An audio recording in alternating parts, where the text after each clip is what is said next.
What does it take to build a fitness empire? I'm Penny Lane, and In the Driver's Seat starts now. Welcome to In the Driver's Seat, where we explore the lives of extraordinary individuals who drive their industries forward. My next guest is a self-made powerhouse who built Australia's largest gym facilities, Derrimut gyms, from the ground up, with a goal of 300 gyms by 2030. He's here to talk discipline and the power of believing in yourself. Welcome to the show, Nick Solomos. Oh, thanks for having me, Penny. Thanks so much for coming on the show. I've been really interested to talk to you. You're the talk of the town at the moment with all the gyms that you're setting up. Now, let's start at the beginning. You grew up in the western suburbs of Melbourne. Tell us a little bit about what childhood was like for you. Oh, childhood for me, I went to 6 to 7 primary schools when I was younger. Bit of a broken family, so single mum environment. Yeah. So always used to have to battle, through, I guess, making our own meals and things like that. And we didn't have the greatest upbringing, but I always say, cashing in on your bad luck. So I learned, the resilience to, I think, breathe and eat every day. At 19, I was homeless. Yes. My head chef that makes all the meals now, Fong, my best mate, I call him my brother. He brought me into his house at 19 for a whole year. I was living on the floor. That's all he could provide, but had a roof over my head, and it was always inspirational in my determination to get somewhere, and always believe I was rich in my soul and everything else. And just, I think manifesting that as a young kid, going, don't worry about how you start, it's how you finish, So for me, had a goal to open a gym, didn't know what it looked like, had no education behind it, had no money, that's for sure, had a dream. But, I always say work that stuff out later, I think you need to have a vision and have a bit of clarity where you want to go. Yeah. And it started with that. Where did your early career take you? Well, I worked at Harvey Norman. So my CEO now, Ashley Owen, everyone calls him second in charge. I think he's first in charge. I'm second to that. I listen to him. He was my old boss, mentor as well, and still to this day, and great mates. So we've learned a lot off each other. And Harvey Norman gives you a great discipline in sales and targets.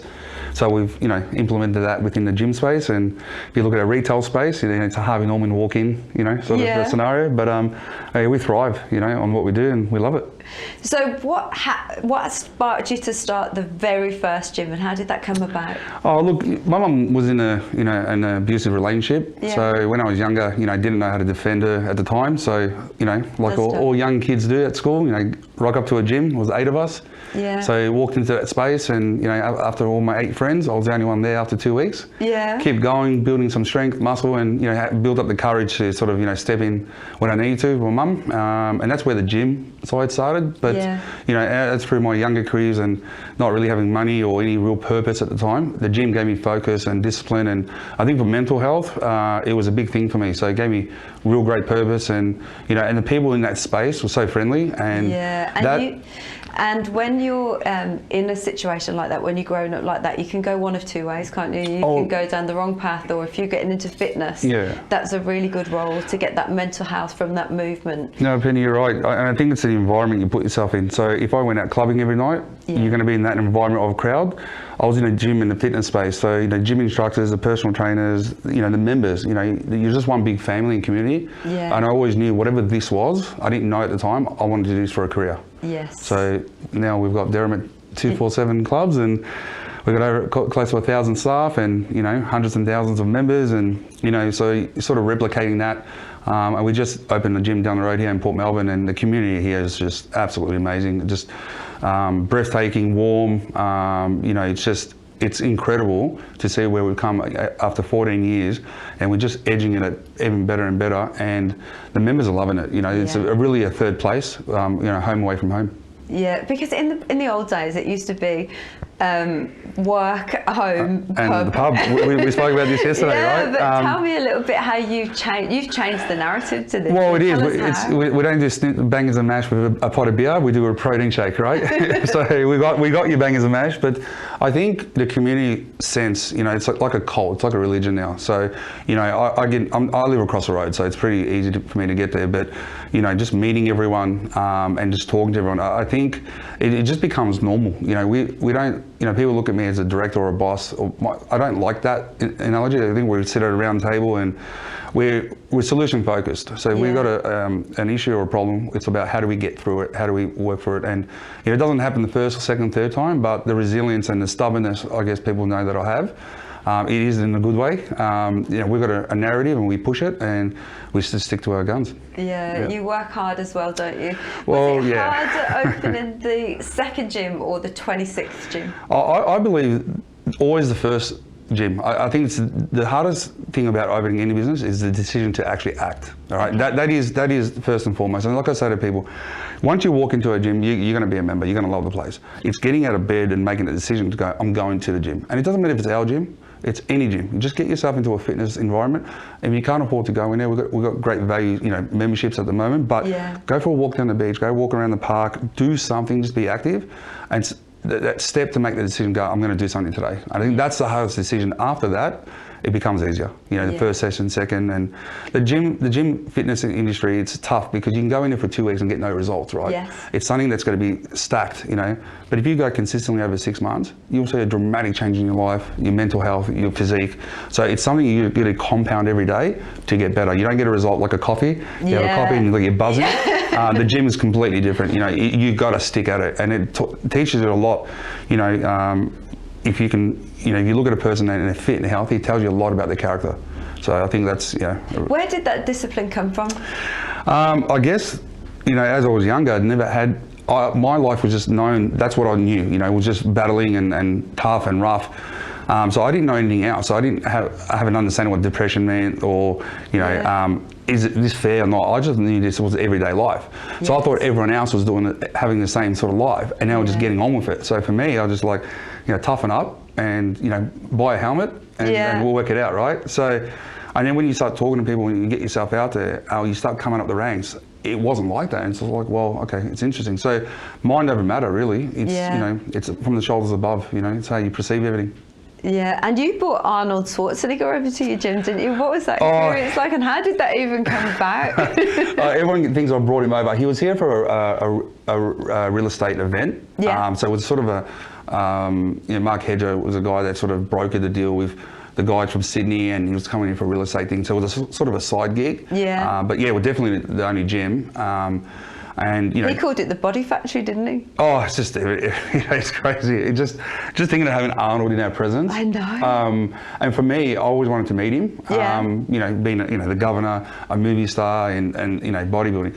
But I also wanted to capture that to everyone. So in the city, he was doing, you know, photos for $10,000 a pop, and people were paying it. We were doing it for $795 just to get people to experience it. So we held the event. It cost me all up $250,000 to do it. We broke even on the event selling tickets, but I wanted to provide it to everyone. So we gave it at a low cost. That's for everyone. Risk. Yeah. Well, it is. You know, high risk, high return. Yeah. I definitely have big balls, as they say, because you need that in business. But I just knew that if you could touch people's souls coming through, and we had thousands of people come through, you know, and that's, you know, at the early days, you know, put our gym on the map going, that's a gym that got Arnold out, you know. So, yeah, that was, you know, and at that point, you know, when we were talking about $250,000, it was like, wow, that's $1 billion right now. What am I doing, you know? But I thought if but it paid off. Oh, it did pay off, and everyone, you know, even to this day, people are like, you know, I got to meet him, you know, no other option or opportunity they would have had to have met him in the western suburbs in Jim and Caroline Springs. Yeah, where you're going to meet Arnold Schwarzenegger. Yeah, so we pulled it off. We did well, and you know, thanks to Mark Hedger, he sort of brokered that whole deal, and that's how we met. Good on you though. Good on you for having to go and doing it. Yep. So you built a gym recently in how many days? 88 days. Tell us how you even pulled that off. Oh, you know, if I go back trying to think about it, it's, even to this day, it's like impossible. You know, I guess, again, it goes back to making a decision, taking the first step, and, you know, you've got a 100-step ladder. You just got to go one step at a time. And by the time you know it, you're at completion. So you focus on the task in hand, and we had a lot of challenges, you know, getting council over the line, building permits, and construction, running into issues, you know, fake pipes under the ground, and just everything. But I call it variance. So my team is really good at 70% of things you can control in life, 30% is out of your control. So if you allow for that 30% variance, you don't go, oh, bad luck or whatever, you allow for it and you can keep pushing forward. So for me, if we can't get a decision made straight away, go to the next problem, work it out, and we'll come back, and it generally fixes itself. So we've got a great team, and that's the thing. Like, you know, people, you can do what I do every day. Anyone can do it, but I don't think you can replicate the team we've got. It comes over 2-3 decades of people in my life that I've known. So yeah, because you've got a lot of people that you've known throughout the years. Like you said, your own boss. Yeah, Harvey Norman. So yeah, 20 years he's been. So that's a lot down to your relationships. It is. Relations are everything. You know, it's. You know, I always say you're a walking billboard. You know, from the day you walk out the door. So people are like, oh, you know, when they complain about working, you know, 14 hours and it's only 8-hour shift. You do the right thing by yourself. Over time, it compounds. And when I knew reps or suppliers in different industries that are now sort of migrating to my industry, the conversation just goes, oh, we can't wait to do business, or we can't wait to be part of it. You know, it's all about being part of the journey. So, you know, people sit there and go, you know, what's more important, the destination or journey? And I think people are mistaken. It's neither one of them. It's the company you have along the way. Yes. You know, and that's the most important. So a destination journey is nothing without the company along the way. So for me, the company I've had along the way has been absolutely amazing, and I wouldn't change it for a heartbeat. So, and the fortunate thing out of this, I own 26 gyms because of it. But the company I've got around it is probably more important than the business itself. That's fantastic. Yeah. And going back to your 19-year-old self when you were leaving home, what advice would you give yourself now, looking back? If I went back to myself now, just believe in yourself. That's our slogan. You really need to, because you got your naysayers or your family and friends probably won't believe you because you're not at that status yet, where now if I say anything, people just believe anything I say now, right? Because you've made it. I think you just got to stay true to yourself, get there. We all were no one before we became someone. Just believe in yourself and just be, you know, tunnel vision where you want to go, and just do everything in your power. I always say, do it yesterday. You know, there is no tomorrow, there's no now, it's yesterday. Just do it now, like get it done. And just, stay focused. That's it, really. There's no trick, no magic tricks, no phone calls. Just believe in yourself. Just get on with it and do it. And toughen up, you know. Everyone that complains, I just say, buy a helmet, just toughen up. Yeah, you know, you're not special. Everyone has bad and good moments.